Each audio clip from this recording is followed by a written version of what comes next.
নির্বাচন নিয়ে গভীর ষড়যন্ত্র চলছে, জাগ্রত থাকুন মির্জা ফখরুল ইসলাম আলমগীর।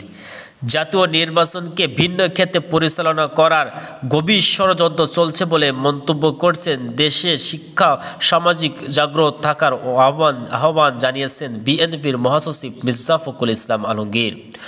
মঙ্গলবার 7 আগস্ট বিকালে শরৎদিন উদ্যানে আন্তর্জাতিক শিক্ষা দিবস উপলক্ষে শিক্ষা মহাসমাবেশে বিএনপির মহাসচিব ও আহ্বান জানায়। সমাবেশে লন্ডন থেকে ভার্চুয়ালি যুক্ত হয়েছিলেন বিএনপির ভারপ্রাপ্ত চেয়ারম্যান তারেক রহমান। মির্জা ফখরুল ইসলাম আলমগীর বলেন, আপনাদের আমি বলতে চাই, আসন্ন যে নির্বাচন আসতেছে সেই নির্বাচনে আপনাদের একটা বিরাট ভূমিকা আছে। আপনারা প্রতিটি জায়গায় দায়িত্ব পালন করবেন। আজকে গভীর ষড়যন্ত্র শুরু হচ্ছে নির্বাচনকে ভিন্ন ক্ষেত্রে পরিচালনা করার। কেউ কেউ সেটাও নির্বাচন ভিন্ন ক্ষেত্রে পরিচালনা করতে চায়। তার দিকে আপনাদের জাগ্রত দৃষ্টি রাখবেন। তিনি আরও বলেন, আমাদের লক্ষ্য একটাই, যে আমরা শহীদ প্রেসিডেন্ট জিয়াউর রহমানের স্বপ্ন সেই শিগগিরই সমগ্র বাংলাদেশে গড়ে তুলব।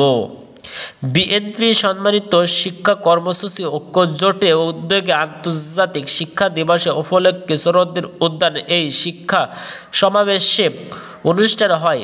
বৈষম্য শিক্ষা ব্যবস্থায় অবসর প্রাপ্ত 65 বছর নির্ধারণ এনওএমপি ও শিক্ষা প্রতিষ্ঠানে এমপিভুক্ত হবেন। এই শিক্ষা কর্মসূচিদের চাকরি জাতীয় দাবিতে এই সমাবেশে অনুষ্ঠিত হবে।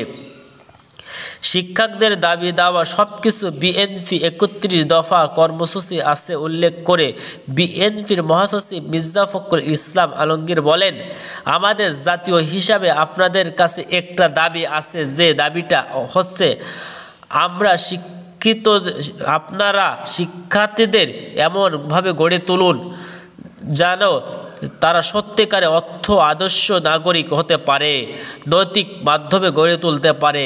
আমরা সবাই মিলে যেন একটি আধুনিক শিক্ষা ব্যবস্থা গড়ে তুলতে পারি।